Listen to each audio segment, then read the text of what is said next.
My name is Ashley Sanalitro, and this is a segment of differentiated instruction in a lesson plan. My lesson plan is for an 8th grade U.S. History Inclusion class. My unit topic will be on objects being a tool to learn about people, places, and events. For the purpose of this presentation, this will be a lesson number 2 of 5 in this unit. My aim for the lesson is, how can you analyze primary documents to learn about people who immigrated to the United States in the second half of the 19th century and the beginning of the 20th century? For this lesson, we will be analyzing the Confino family, who is a family who lived down in the tenements in New York City and are currently in the tenement museums. The learning targets for this lesson are as follows. By the end of this lesson, the learners will be able to A. Describe how objects provide information about people who immigrated into the United States by successfully following instructions to complete a written assignment, and B. To experience how researchers use objects to find information about people who lived in the past through cooperative and active participation in a group. I feel that as a social studies student, it is extremely important for students to not only be able to look at objects, but be able to use them to describe how historians used them in the past to write the history of today. Additionally, students need to be able to follow instructions, complete a writing assignment, because in today's education, social studies is strongly related to the ELA curriculum. Additionally, I want my students to be able to work cooperatively in groups and actively participate in not only a group, but in an entire class discussion. Differentiated for a student with a learning disability. The following presentation will be about a student who has a learning disability being incorporated into the previous discussed lesson and then meeting those learning targets.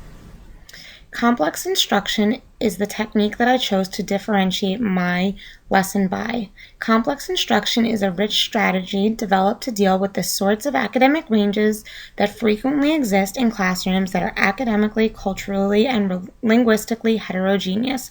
The goal of complex instruction is to establish equity of learning opportunity for all students through intellectually challenging materials and the use of small group instructions. In my lesson, I had my students mixed up into groups that were based on their academic levels.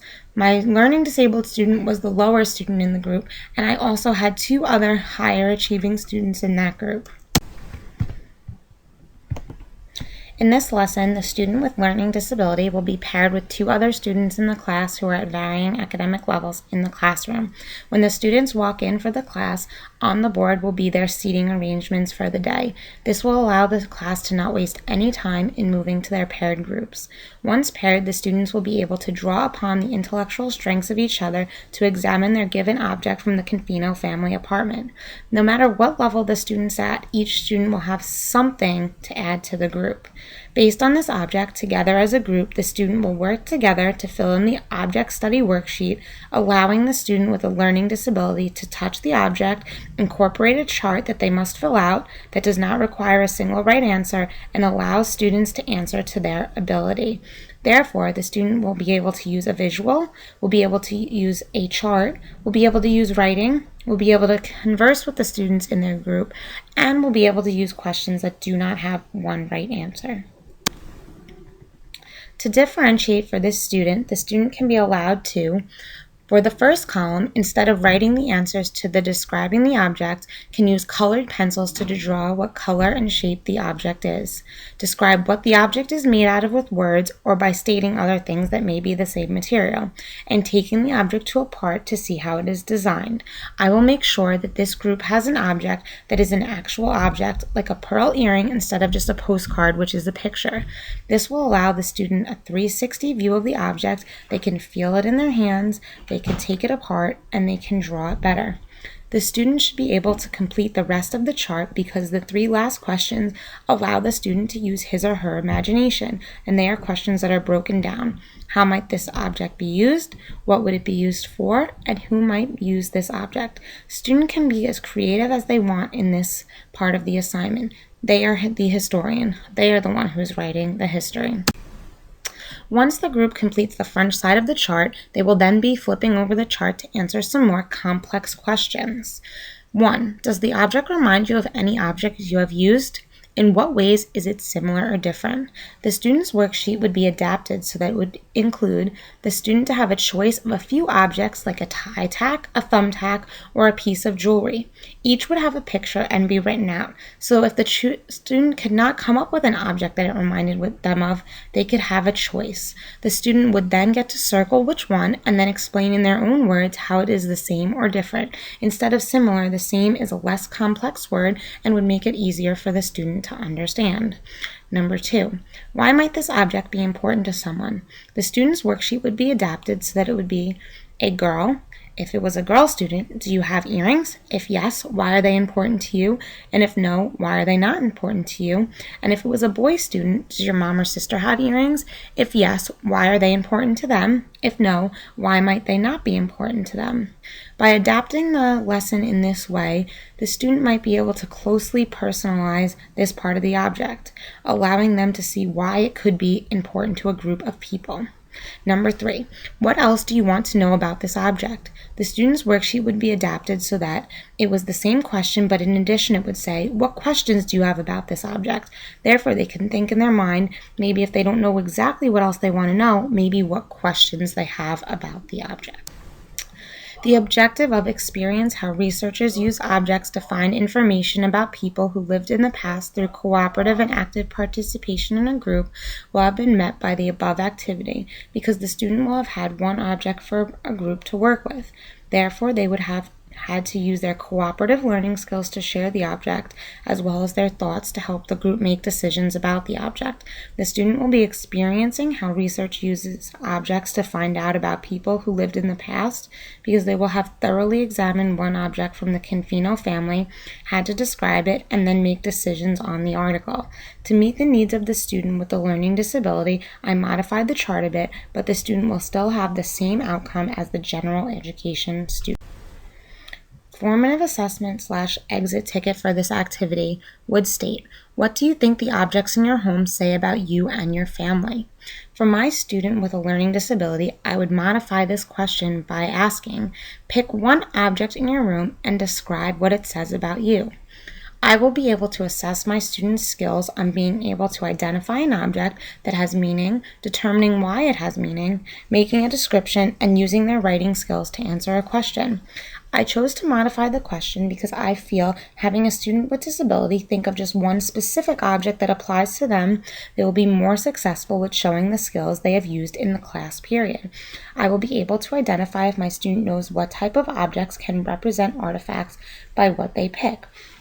I will also be able to identify if my student knows how to describe an object by the words they choose and their written language. I will be able to identify if my student understands what an object can say about a person if they are able to describe to me what their object says about them. Besides a restatement of a fact like, I have a football, it means I like football. Instead, they can say, in my room, I have a football. This could mean that I like football.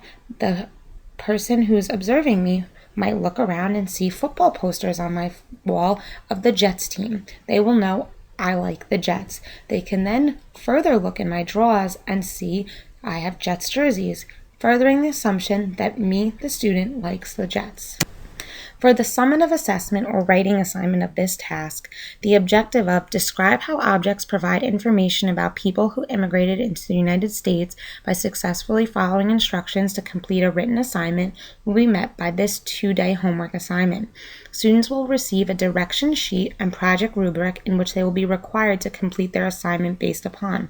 I will know if the students can successfully follow directions, if the student's end result meets the requirements that they were presented with. I will know if the students can describe how objects provide information about people who immigrated into the United States by grading their written assignment based on the project rubric. To differentiate this assignment from my student with learning disabilities, I will break the guidelines down into even simpler steps for the student to follow.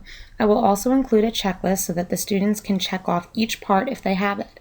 Additionally, instead of having the student just write a story or journal entry, I will provide them with an organizer in which they can just fill in the written information so that they can focus on format and content. Complex instruction will of this lesson will allow for the teacher to differentiate different things throughout the lesson, such as the materials used, the groups assigned, the writing assignment, and if asked, reading tasks, which are seen further in this unit. The teacher will do this by still ensuring that all students will be meeting the same goals. As seen in my lesson plan, the two objectives are the same for every student. However, I have deviated from my student with learning disabilities to meet the goals in the best fit way for them. In this lesson, the teacher will differentiate in this model because there are students in the class who have different learning needs and they need different objects for expression, such as the differentiated questions, the coloring pieces, or the checklist so they can know that they have everything and follow directions, and even the charts for writing assignments. Therefore, in the mentioned lesson and in this style, the teacher has created a heterogeneous groups and has met individual learning needs throughout her classroom of students in an inclusive 8th grade social studies setting.